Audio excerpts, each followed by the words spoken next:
ನಮಸ್ಕಾರ ವೀಕ್ಷಕರೇ. ಕರ್ನಾಟಕ ರಾಜಕೀಯದಲ್ಲಿ ಈಗ ಅತಿ ಹೆಚ್ಚು ಚರ್ಚೆಯಾಗ್ತಿರುವ ವಿಷಯ ಅಂದರೆ ಮತದಾರರ ಪಟ್ಟಿ ಪರಿಷ್ಕರಣೆ. ಒಂದು ಕಡೆ ಬಿಜೆಪಿ ಮತ್ತು ಜೆಡಿಎಸ್ ಮತದಾರರ ಹೆಸರುಗಳನ್ನು ಅಕ್ರಮವಾಗಿ ಕೈಬಿಡಲಾಗಿದೆ ಅಂತ ಆರೋಪ ಮಾಡ್ತಾ ಇವೆ. ಮತ್ತೊಂದು ಕಡೆ ಕಾಂಗ್ರೆಸ್ ಸರ್ಕಾರ ಈ ಆರೋಪಗಳನ್ನು ತಳ್ಳಿ ಹಾಕಿದ್ದು ಮತದಾರರ ಪಟ್ಟಿ ಪರಿಷ್ಕರಣೆ ಸಂಪೂರ್ಣವಾಗಿ ಚುನಾವಣಾ ಆಯೋಗದ ವ್ಯಾಪ್ತಿಯ ಕೆಲಸ ಅಂತ ಹೇಳ್ತಾ ಇದೆ.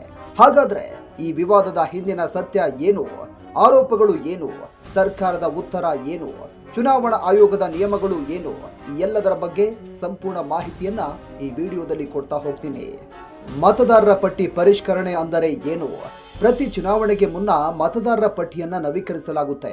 18 ವರ್ಷ ಪೂರೈಸಿದ ಹೊಸ ಮತದಾರರ ಹೆಸರನ್ನ ಸೇರ್ಪಡೆ ಮಾಡಲಾಗುತ್ತೆ. ಮರಣ ಹೊಂದಿದವರ ಹೆಸರು ತೆಗೆದುಹಾಕುವುದು, ವಿಳಾಸ ಬದಲಾವಣೆ ಹಾಗೂ ನಕಲಿ ದಾಖಲೆಗಳ ಪರಿಶೀಲನೆ ಈ ಪ್ರಕ್ರಿಯೆ ಭಾಗವಾಗಿದೆ. ಇದರಿಂದ ನಿಖರ ಮತದಾರರ ಪಟ್ಟಿಯನ್ನು ಸಿದ್ಧಪಡಿಸುವುದೇ ಇದರ ಮೂಲ ಉದ್ದೇಶ. ವಿವಾದ ಹೇಗೆ ಆರಂಭವಾಯಿತು? ಕೆಲವು ಕ್ಷೇತ್ರಗಳಲ್ಲಿ ಮತದಾರರ ಹೆಸರುಗಳನ್ನು ಅನ್ಯಾಯವಾಗಿ ತೆಗೆದುಹಾಕಲಾಗ್ತಾ ಇದೆ ಅಂತ ಬಿಜೆಪಿ ಮತ್ತು ಜೆಡಿಎಸ್ ಆರೋಪ ಮಾಡಿದೆ. ಕೆಲವರಿಗೆ ನೋಟಿಸ್ ನೀಡದೆ ಹೆಸರು ಅಳಿಸಲಾಗಿದೆ ಎಂಬ ದೂರುಗಳನ್ನು ಪ್ರತಿಪಕ್ಷ ನಾಯಕರು ಮುಂದಿಟ್ಟಿದ್ದಾರೆ. ಈ ಕುರಿತು ಚುನಾವಣಾ ಆಯೋಗಕ್ಕೂ ದೂರನ್ನ ಸಲ್ಲಿಕೆ ಮಾಡಿದ್ದಾರೆ. ಇನ್ನು ಕಾಂಗ್ರೆಸ್ ಸರ್ಕಾರದ ಉತ್ತರ ಏನು? ಕಾಂಗ್ರೆಸ್ ಸರ್ಕಾರ ಆರೋಪಗಳನ್ನು ತಳ್ಳಿ ಹಾಕಿದೆ. ಮತದಾರರ ಪಟ್ಟಿ ತಯಾರಿಸುವ ಅಧಿಕಾರ ರಾಜ್ಯ ಸರ್ಕಾರಕ್ಕೆ ಇಲ್ಲ. ಇದು ಸಂಪೂರ್ಣವಾಗಿ ಭಾರತದ ಚುನಾವಣಾ ಆಯೋಗದ ನಿಯಮಗಳ ಪ್ರಕಾರ ನಡೆಯುವಂತ ಆಡಳಿತಾತ್ಮಕ ಪ್ರಕ್ರಿಯೆ ಅಂತ ಸರ್ಕಾರ ಹೇಳಿದೆ. ಯಾರ ಹೆಸರು ಅನ್ಯಾಯವಾಗಿ ಕೈಬಿಡಬಾರದು ಎಂಬ ಸೂಚನೆ ಅಧಿಕಾರಿಗಳಿಗೆ ನೀಡಲಾಗಿದೆ ಅಂತ ಸರ್ಕಾರ ಸ್ಪಷ್ಟಪಡಿಸಿದೆ. ಇನ್ನು ಚುನಾವಣಾ ಆಯೋಗದ ಪಾತ್ರ ಏನು? ಮತದಾರರ ಪಟ್ಟಿ ಪರಿಷ್ಕರಣೆ ವೇಳೆ ಅಧಿಕಾರಿಗಳು ಮನೆ ಮನೆಗೆ ಭೇಟಿ ನೀಡಿ ದಾಖಲೆಗಳನ್ನು ಪರಿಶೀಲನೆ ಮಾಡ್ತಾರೆ. ಯಾರಾದರೂ ತಮ್ಮ ಹೆಸರು ಇಲ್ಲ ಅಂತ ಕಂಡು ಬಂದ್ರೆ ಅರ್ಜಿ ಸಲ್ಲಿಸಿ ಹೆಸರು ಸೇರಿಸಿಕೊಳ್ಳಲು ಅವಕಾಶ ಇರುತ್ತೆ. ತಪ್ಪು ಕಂಡು ಬಂದರೆ ಮೇಲ್ಮನವಿ ಸಲ್ಲಿಸಲು ಅವಕಾಶ ಕೂಡ ಇರುತ್ತೆ. ಇನ್ನು ಎಸ್ಐಆರ್ ಮುಂದೆ ಇಟ್ಕೊಂಡು ವಿಧಾನಮಂಡಲ ಅಧಿವೇಶನ ಮುಂದೂಡಿಕೆ ಮಾಡಲಾಗ್ತಾ ಇದೆ. ಇದರ ಹಿಂದೆ ರಾಜಕೀಯ ಲೆಕ್ಕಾಚಾರ ಇದೆಯಾ? ಸಚಿವ ಸಂಪುಟ ವಿಸ್ತರಣೆಗೂ ಇದಕ್ಕೂ ಸಂಬಂಧ ಇದೆಯಾ? ನೋಡಿ, ಕರ್ನಾಟಕ ರಾಜಕೀಯದಲ್ಲಿ ಈಗ ಚರ್ಚೆ ಆಗ್ತಿರುವಂತ ಎರಡು ಪ್ರಮುಖ ವಿಷಯಗಳು ಒಂದಕ್ಕೊಂದು ಸಂಬಂಧ ಇದೆ. ಒಂದೆಡೆ ಮತದಾರರ ಪಟ್ಟಿ ವಿಶೇಷ ಪರಿಷ್ಕರಣೆ ವಿಚಾರ ರಾಜ್ಯ ರಾಜಕೀಯದಲ್ಲಿ ತೀವ್ರ ಚರ್ಚೆಗೆ ಕಾರಣವಾಗಿದೆ. ಪ್ರತಿಪಕ್ಷ ಬಿಜೆಪಿ ಜೆಡಿಎಸ್ ಈ ಪ್ರಕ್ರಿಯೆ ಕುರಿತು ಸರ್ಕಾರವನ್ನ ಟೀಕೆ ಮಾಡ್ತಾ ಇದ್ದು ಕಾಂಗ್ರೆಸ್ ಸರ್ಕಾರ ಆರೋಪಗಳನ್ನು ತಳ್ಳಿ ಹಾಕಿದೆ. ಈ ಮಧ್ಯೆ ವಿಧಾನಮಂಡಲ ಅಧಿವೇಶನವನ್ನ ಮುಂದೂಡಿರುವುದು ಹೊಸ ರಾಜಕೀಯ ಚರ್ಚೆಗೆ ಕಾರಣವಾಗ್ತಾ ಇದೆ. ರಾಜಕೀಯ ವಲಯದಲ್ಲಿ ಕೇಳಿ ಬರ್ತಾ ಇರುವಂತಹ ಪ್ರಶ್ನೆ ಏನೆಂದರೆ, ಎಸ್ಐಆರ್ ವಿವಾದದ ಬಿಸಿ ಕಡಿಮೆಯಾಗುವವರೆಗೂ ಸರ್ಕಾರ ಅಧಿವೇಶನವನ್ನ ನಡೆಸುತ್ತಾ ಮುಂದೂಡುತ್ತಾ ಅನ್ನೋ ಪ್ರಶ್ನೆ ಮೂಡ್ತಾ ಇದೆ.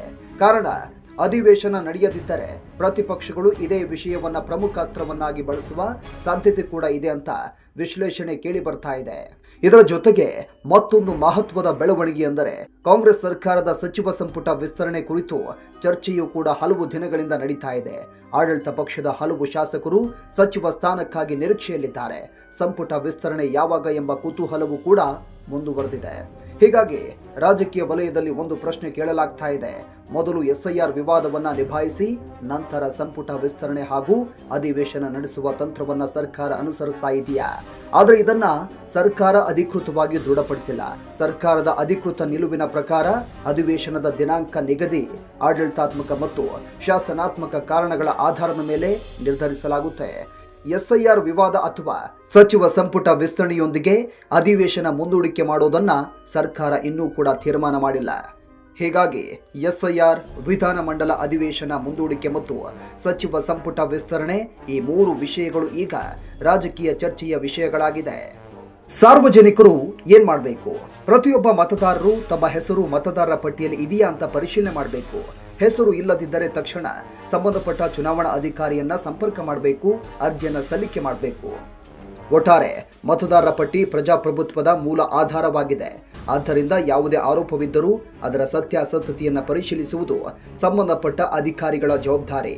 ರಾಜಕೀಯ ಆರೋಪಗಳು ಮುಂದುವರಿತಾ ಇದ್ದರೂ ಅಂತಿಮವಾಗಿ ಪಾರದರ್ಶಕ ಮತ್ತು ನಿಖರ ಮತದಾರರ ಪಟ್ಟಿ ಸಿದ್ಧವಾಗುವುದು ಪ್ರಜಾಪ್ರಭುತ್ವದ ಹಿತದೃಷ್ಟಿಯಿಂದ ಅತ್ಯಂತ ಮುಖ್ಯ. Thank you.